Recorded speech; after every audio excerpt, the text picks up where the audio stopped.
Hi, I'm about to eat some macaroni and cheese and some sweet peas and some chicken that my mom had made.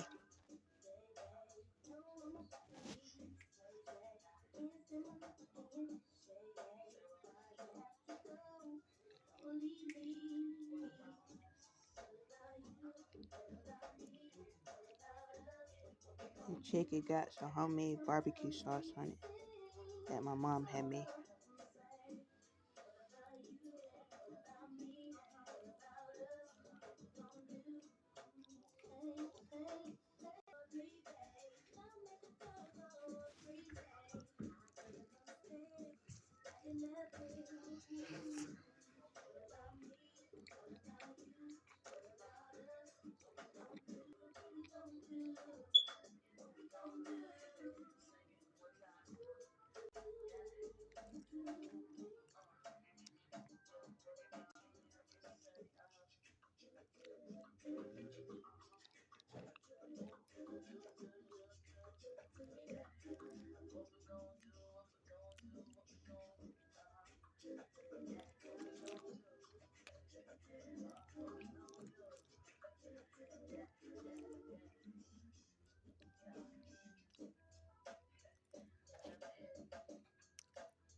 It all began with cold lasagna.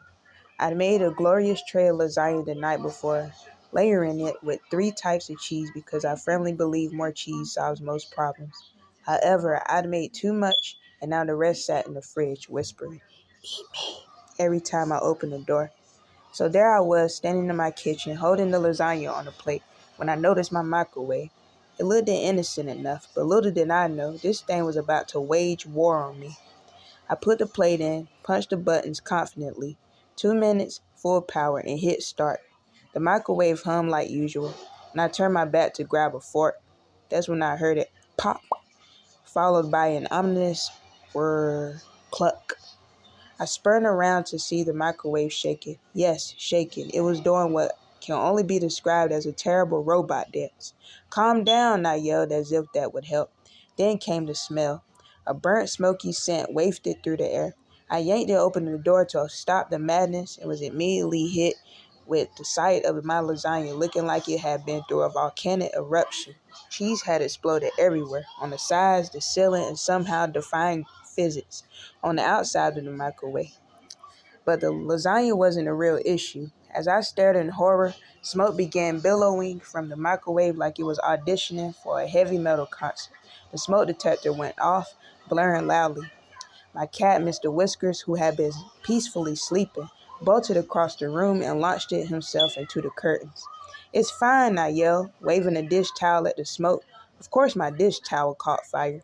Now I was panicking, running in circles with a flaming towel like some sort of chaotic Olympic torch barrier.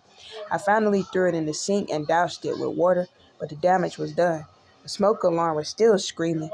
That's when my neighbor Gary bursted through my back door. Gary always finds an excuse to pop by uninvited, but this time he was wielding a fire extinguisher like he'd been training for this moment his entire life.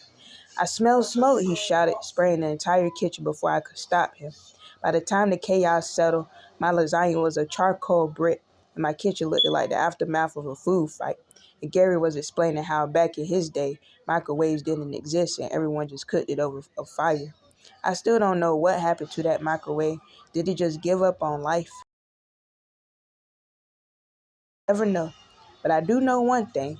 I'm sticking to cold meals from now on. What's the point of trying to fit in? There's absolutely nothing wrong with being different.